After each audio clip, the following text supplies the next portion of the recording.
Entonces, ¿cuál es el primer atributo del amor? ¿Cuál es el primero? El amor es sufrido. Quiero preguntarles una cosa. ¿Creen ustedes que es casualidad que haya quedado de primero en la lista del amor ese atributo? ¿O ustedes creen que Dios, la Biblia lo escribió de manera causal o casual? Entonces le dijo a Pablo, escriba ahí lo que le salga. Le voy a mandar un poco de atributos, póngalo como usted quiera. ¿Sí? No. Yo creo que todo obedece en la palabra de Dios a un orden puesto por Dios. La Biblia habla de una tilde, de una J. La palabra de Dios está aclarando que no podemos ni siquiera mover, ni quitar, ni ponerle a la palabra de Dios si no queremos el juicio de Dios sobre nuestra vida. O sea, la palabra de Dios como está escrita es como Dios quiere que esté. Amén. Ese es el orden. Ahora, ¿ustedes creen que el hecho de que esté de primero tiene algo especial o no? ¿Sí o no? ¿O para ti da lo mismo que es usted de último, al final, en la mitad? No, siempre lo primero tiene un valor muy importante. Lo primero prácticamente es lo que define a nivel general todo lo demás. Entonces, lo primero por lo que se caracteriza el amor es porque el amor es sufrido. Wow. Eso como que no gusta mucho, ¿cierto? ¿A cuánto les gusta sufrir? Que dicen, oh, qué deseo sufrir. ¿Nadie? Bueno, es el primer atributo del amor. Sufrir también es sinónimo allí en este pasaje de paciencia, de soportar, de aguantar. Ese es más costeño. Ese es versión costeña, aguanta gallego. De esperar. Entonces, ¿cuáles son los sinónimos de sufrido?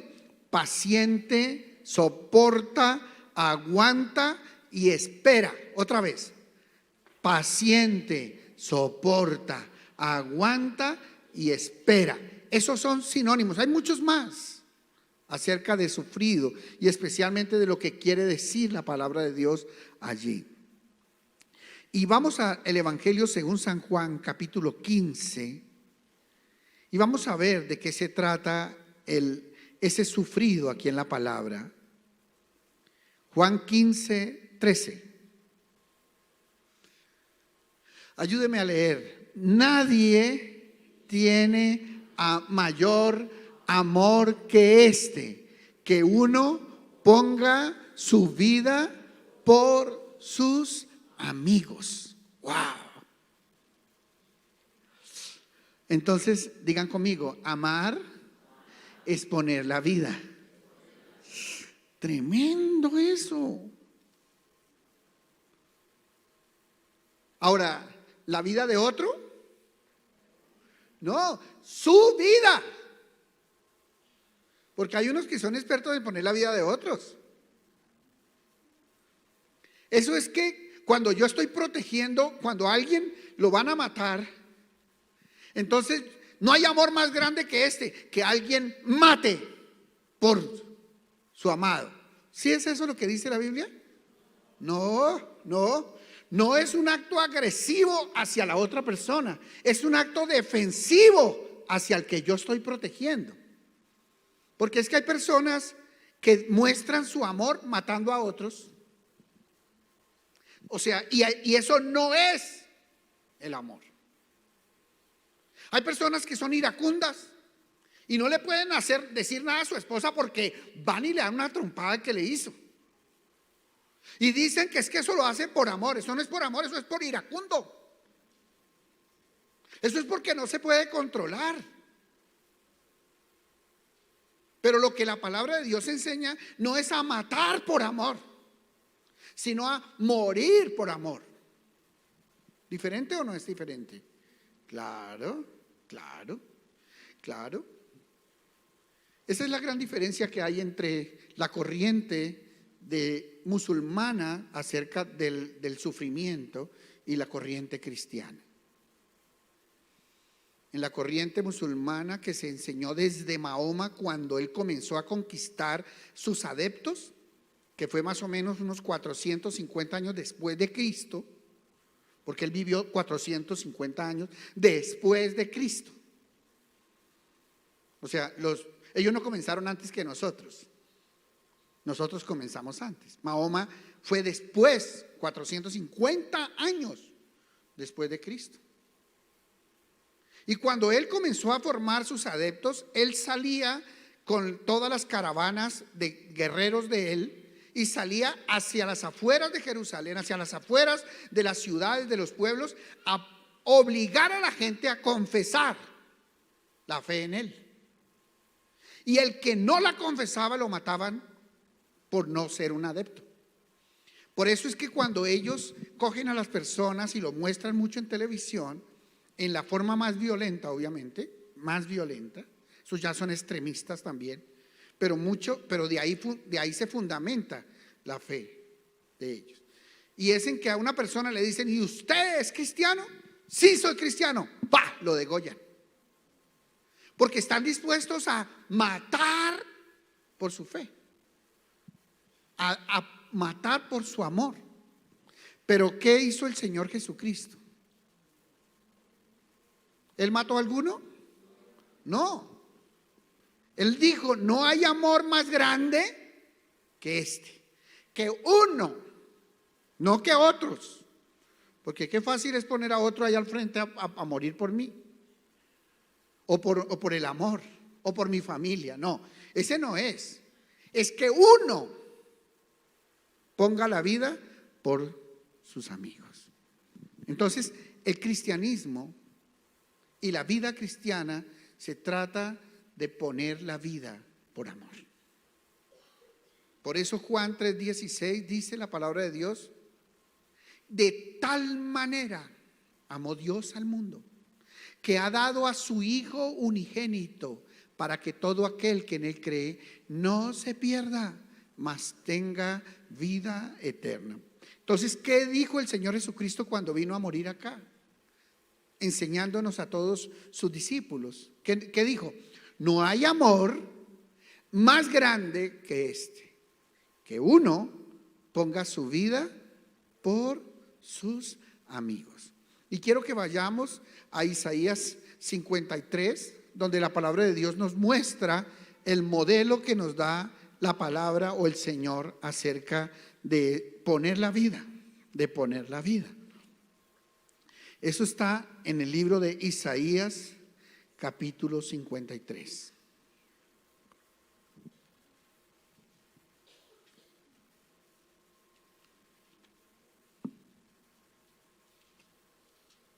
Y vamos a leer desde el versículo 7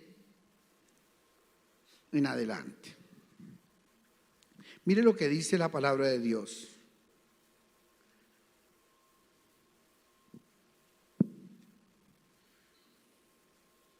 Perdón, desde el 3 al 7, discúlpeme, del 3 al 7. Mire lo que dice, ayúdeme a leer, por favor. Está hablando de nuestro Señor Jesucristo. Lo que pasa es que está hablando proféticamente de lo que le pasaría al Salvador del mundo, al Mesías. Dice: otra vez, despreciado y desechado entre los hombres, varón de dolores, experimentado en quebranto, y como que escondimos de él el rostro. Fue menospreciado y no lo estimamos. Ciertamente llevó él nuestras enfermedades y sufrió nuestros dolores. Y nosotros le tuvimos por azotado y por herido de Dios y abatido. mas Él herido fue por nuestras rebeliones, molido por nuestros pecados. El castigo de nuestra paz fue sobre Él, y por su llaga fuimos nosotros curados. Todos nosotros nos descarriamos como ovejas, cada cual se apartó por su camino, mas Jehová cargó en él el pecado de todos nosotros. Angustiado él y afligido, no abrió su boca. Como cordero fue llevado al matadero, y como oveja delante de sus trasquiladores, enmudeció y no abrió su boca. ¡Wow!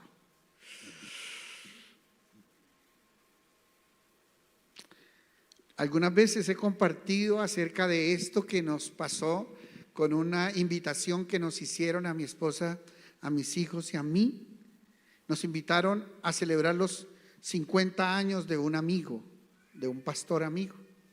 Y fuimos a un pueblo en el Tolima, a donde el papá de este amigo pastor tenía preparado 2 corderos para celebrar los 50 años de su hijo. Y resulta que cuando llegamos allá,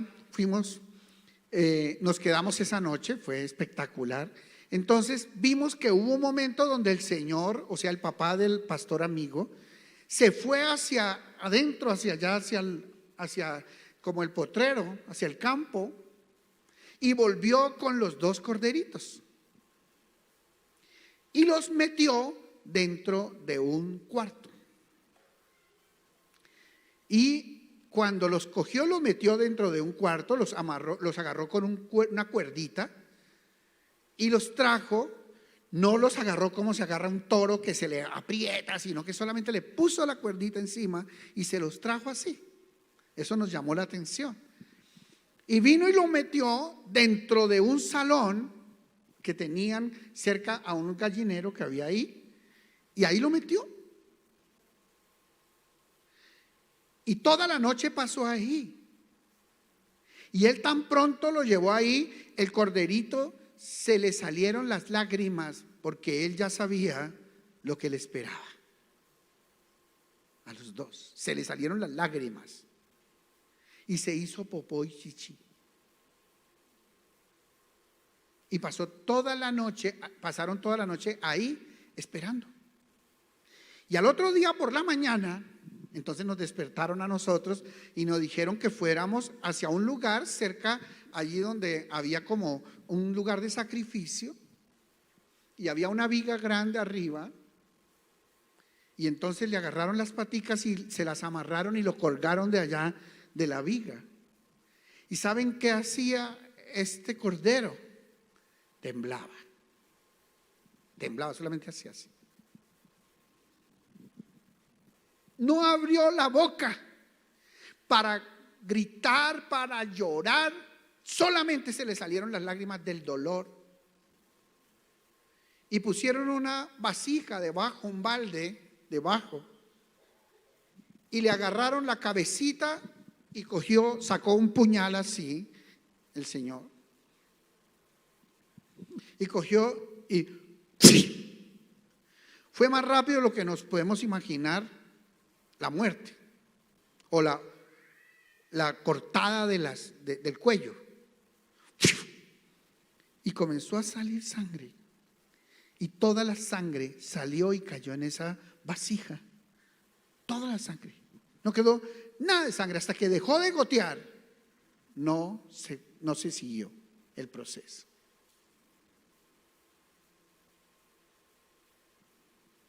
Cuando nosotros vimos eso con la monita dijo: yo no soy capaz de comer.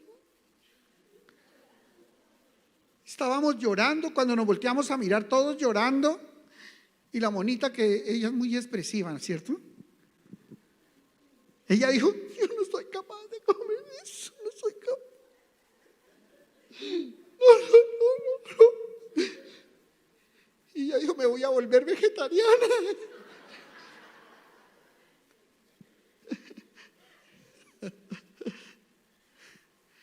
Y entonces este señor le quitó la piel del animal, luego lo abrió, lo desprezó y metió al horno todo el cordero. Y cuando estábamos con la monita, estábamos con la guitarra cantando, comenzó a oler ese cordero asado.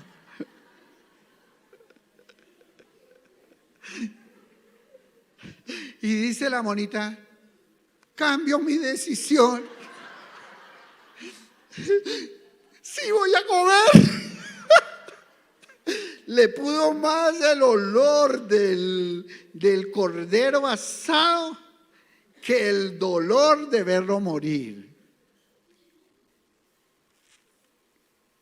Y cuando terminamos de hacer eso, a mí se me vino a la mente lo que sucedía en el San Pedro en Neiva cuando yo era un joven y en el Caquetá. También había un sacrificio, pero es de un marrano. De un marrano. ¿Saben qué se hace para hacer la lechona y todo lo que se hace con el marrano? Hay que agarrar el marrano primero. Y les cuento que eso es toda una fiesta esa noche anterior a agarrar ese marrano. Porque para agarrar ese marrano tienen que ser varias personas persiguiendo al marrano. Y el marrano se escabulle. Y como es medio grasosa el pelaje del marrano, cuando uno lo va a agarrar, eso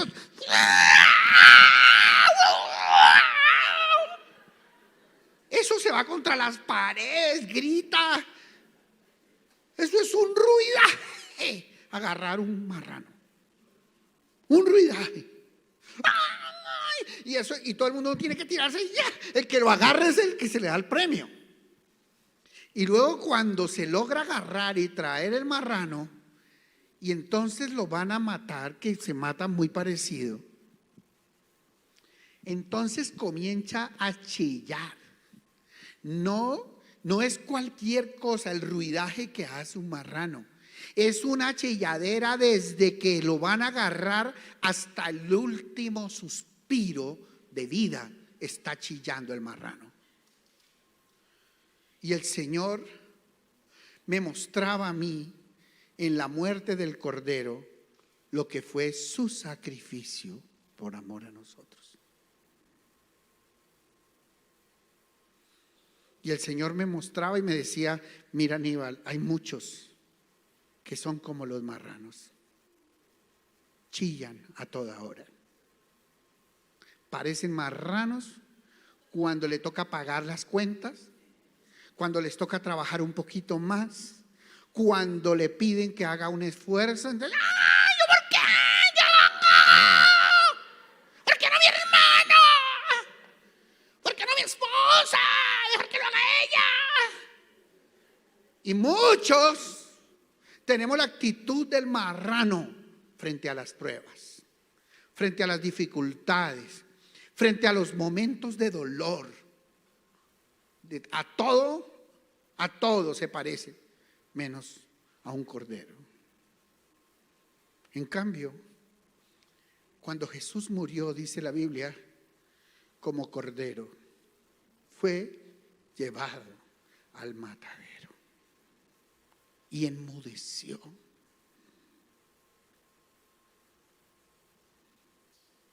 ¿A quién te quieres parecer tú? ¿A un marrano o a un cordero?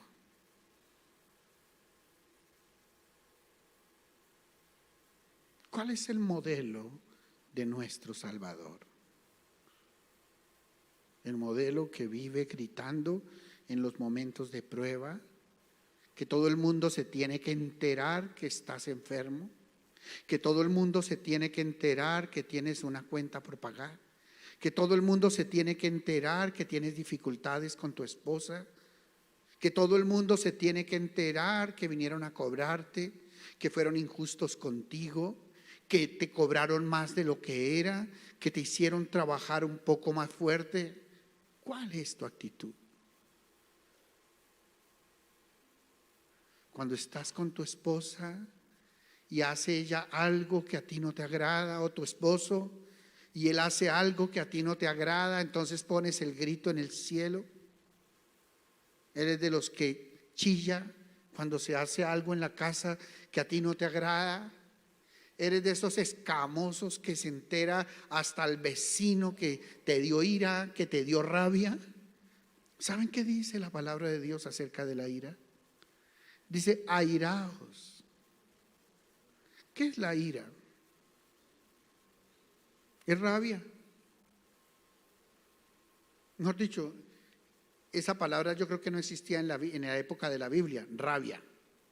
Eso fue después aquí en América Latina. Pero si hubiera sido en la época bíblica esa palabra, hubiera dicho más bien rabiaos, pero no pequéis. ¿Saben una cosa? Cuando a uno le hacen algo que no le agrada, a uno no le da gusto. Cuando tú estás en tu casa y uno de tus hijos hace algo que es incorrecto, a nadie le gusta. O tu esposa te dice 3 palabras que no te gustaron porque a veces las esposas hablan mucho. No todas, pero hablan. Y entonces tú dices, te dan ganas de contestarle y de una vez pegar el grito como un marrano. ¿O tú eres de los que cuando estás en una dificultad en tu matrimonio, te callas? La Biblia dice, airaos. O sea, puede suceder que a ti te dé piedra. Puede pasar. Puede pasar que te estén haciendo algo injusto en el trabajo, en la iglesia, en el ministerio, en el matrimonio, en la familia, con los hijos, con los papás. A ti te puede dar chispa, piedra, ira, rabia. Pero dice la Biblia, pero no peques. Wow. Entonces que le dé ira no es pecado.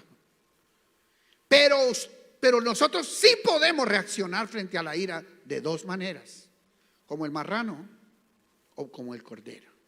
Y si reaccionamos como el cordero, entonces no pecamos. Pero si reaccionamos como el marrano, entonces entramos en pecado y se desbarata nuestra casa, nuestras finanzas, nuestro trabajo, nuestra empresa, lo que estemos levantando se va al piso con un momento de ira donde no somos capaces de controlarnos. Por eso es que aquí dice la palabra que el amor es sufrido. Es decir, que el amor es capaz de esperar, de aguantar, de soportar, sin reaccionar de manera violenta, sin reaccionar de manera agresiva, sin permitir el pecado. Por eso el Señor dice, airaos. Entiendan que a cualquiera le puede dar ira, porque le puede pasar, porque puede hacerle algo que no le gustó y de una vez. ¿No les pasa que a veces están en el matrimonio, muy bonito todo, pero de pronto él dice algo que no te agrada? O ella dice algo que no te agrada y parece como si se hubiera roto la conversación en ese momento. Y yo lo que creo es que Satanás está ahí, tentando, listo, para ver tu reacción y saber si se te mete en la mitad o no. Satanás no se puede meter en la mitad si tú y yo no le damos permiso. Pero si en el momento en que hay algo que no me parece, que no estoy de acuerdo, que no va conmigo, yo reacciono como un marrano, Satanás se mete.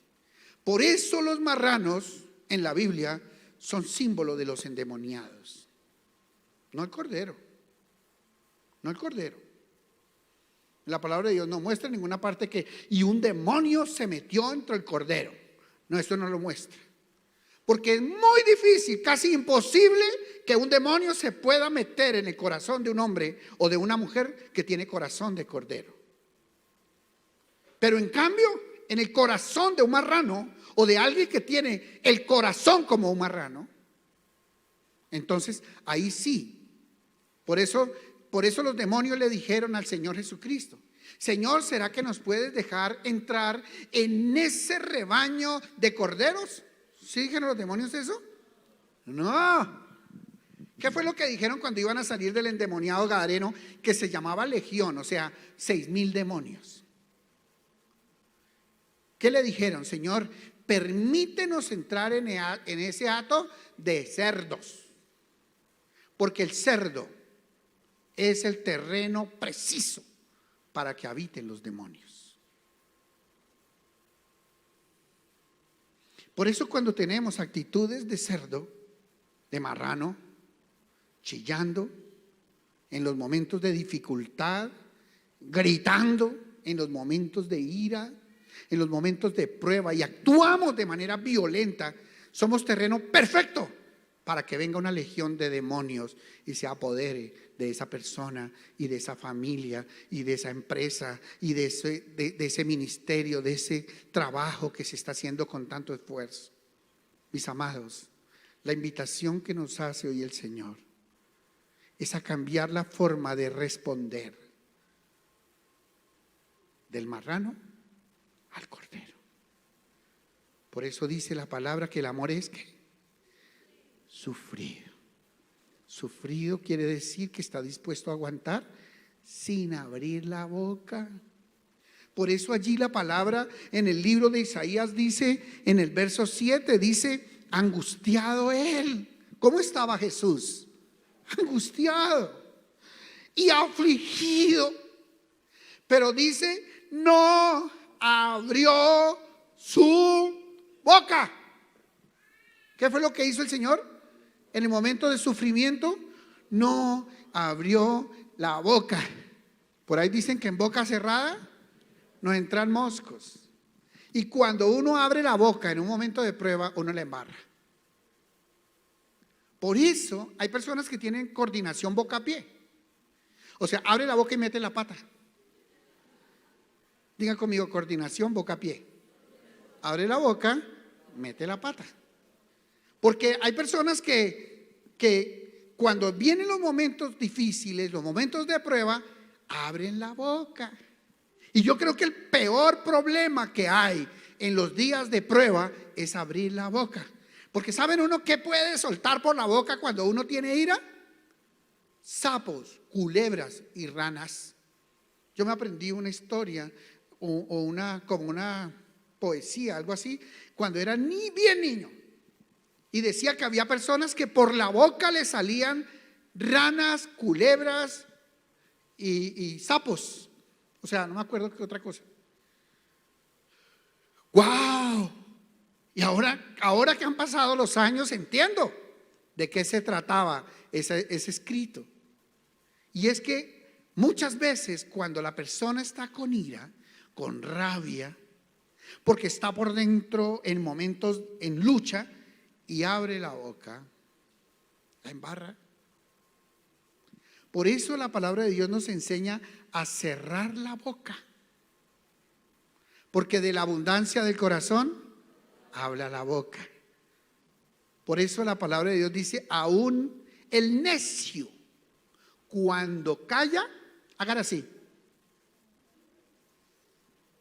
Qué clave, hay que cerrar la boca. Por eso dice la palabra, en las muchas palabras no falta el pecado. Pero aún el necio, o sea, el que es necio, el bruto, el torpe, el malo, cuando se queda callado, es contado como sabio. Aún el necio, cuando se queda callado, es contado como sabio. Y por eso dice la Biblia que el Señor en ese momento de sufrimiento, en momento de aflicción, de dolor, no abrió la boca. Uf.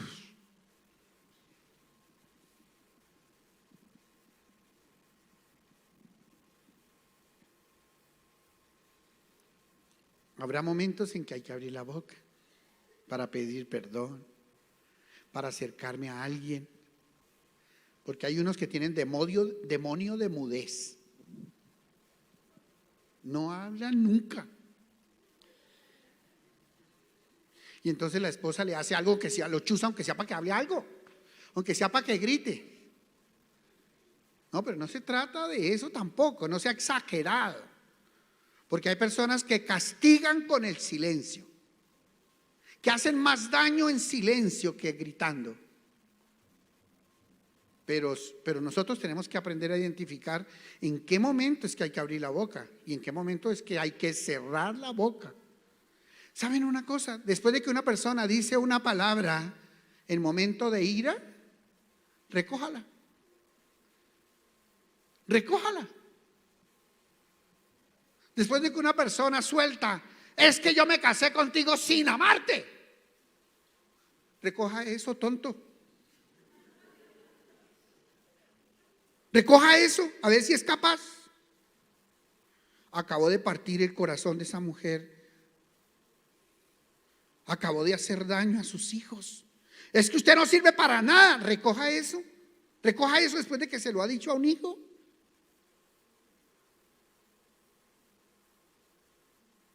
Por eso es que el Señor nos dice que en el momento del sufrimiento, como el amor es sufrido, el momento del sufrimiento no podemos responder, porque si no, eso no es amor. Si yo respondo, entonces no amé, porque el amor sufrido se queda callado. Porque el amor sufrido en el momento de la prueba, en el momento de la dificultad, se queda ¿qué? Hagan conmigo así. Digan, yo no he dicho nada. Yo no he dicho nada. Nosotros somos 8 hermanos, varones, todos fuimos criados al tiempo, a la par, con las mismas cosas. Claro, somos todos diferentes, los 6 varones, pero diferentes. Y había momentos en que nos poníamos a pelear hasta los puños. Llegamos hasta los puños. Es que controlar a 3, como en mi caso, es más fácil. Controle a 6 y a 8, entre ellas Vilmelena, no es fácil.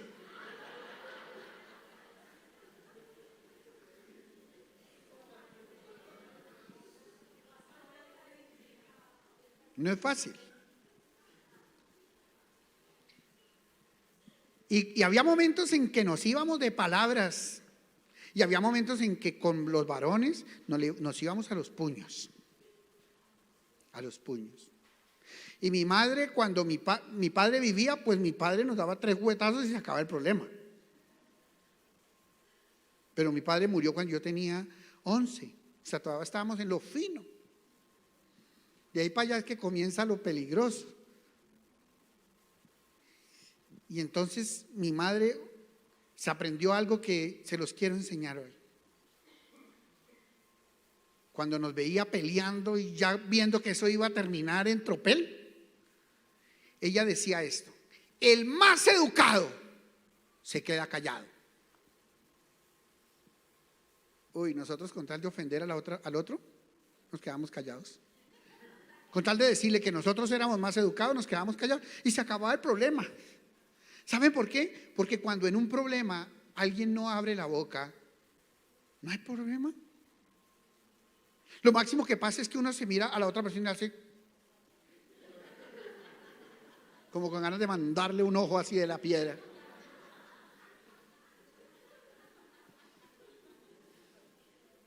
Usted no han pegado un rayonazo con los ojos.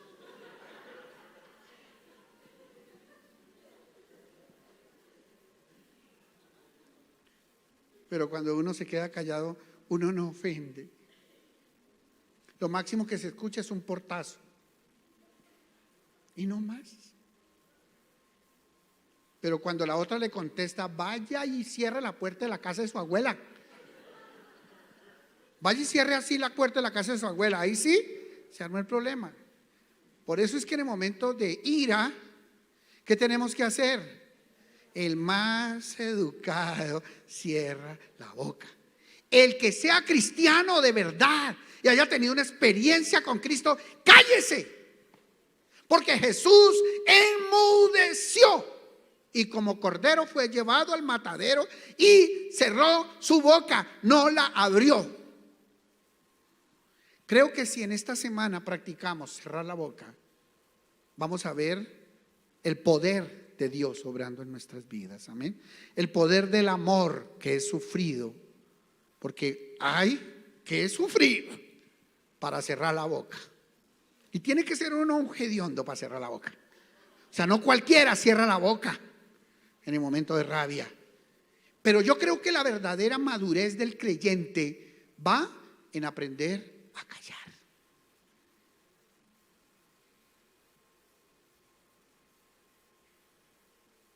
Cuando yo estuve en el movimiento católico, de los encuentros católicos que yo estuve, yo formé parte del comité central porque yo era el mentor de los centroguías. Y resulta que estaba en ese comité y dentro de ese comité había un curita que había nombrado la curia para nuestro grupo, que se llamaba el padre Gerardo Sotelo, un carmelita, un terciario capuchino, ya mayor, calvito, ya mayor. Y cuando teníamos las reuniones, él llegaba, saludaba a todo el mundo, padre Gerardo, dale. Y todo el mundo nos sentábamos a la reunión. Y como éramos todos jóvenes, agarrábamos una tropelera ahí. No estoy de acuerdo. Y eso era, había reuniones donde nos subíamos hasta la voz. De que no estábamos de acuerdo con lo que el otro decía, que debíamos manejarlo así, que no sé cuánto. Y un día estábamos ahí en lo fino del tropel. Y entonces ya no sabíamos qué hacer. Entonces volteamos a mirar al padre Gerardo Sotelo y le dijimos, padre, perdone que no lo tengamos siempre en cuenta, pero ¿usted qué opina? ¿Sabes que curita casi no le conocíamos la voz? ¿Y sabe qué nos dijo ese día? Dijo, no se preocupen, que yo estoy aquí para abrir la boca cuando sea extremadamente necesario.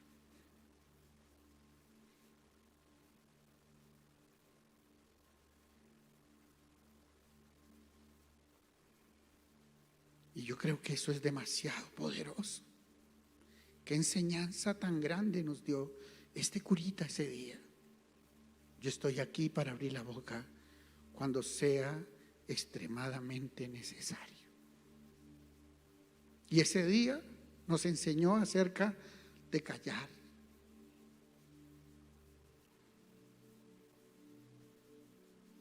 Qué difícil que es callar, pero qué importante que es callar. Allí se nota la madurez del creyente, en aprender a callar. Cuando tenemos ganas de decir tantas cosas que brotan de nuestra ira, de nuestra rabia, de nuestro dolor. Así que yo quiero invitarles hoy a que nos pongamos de pie un momento. Y si aún no habíamos aprendido a callar, hoy vamos a dar un paso en la madurez del creyente. Amén. Porque la verdadera madurez no es decir lo que pienso. Esa no es la madurez. Es callar cuando estoy mal, cuando algo no me gusta o no me parece, y abrir la boca cuando estamos con bendición. Qué rico que es abrir la boca. Cuando tenemos que decir cuánto amamos a la otra persona, qué bueno que es abrir la boca. Pero cuando tenemos ganas de decirle otra cantidad de cosas en la ira, allí el hombre maduro y la mujer madura cierra la boca, porque el amor es sufrido. Amén.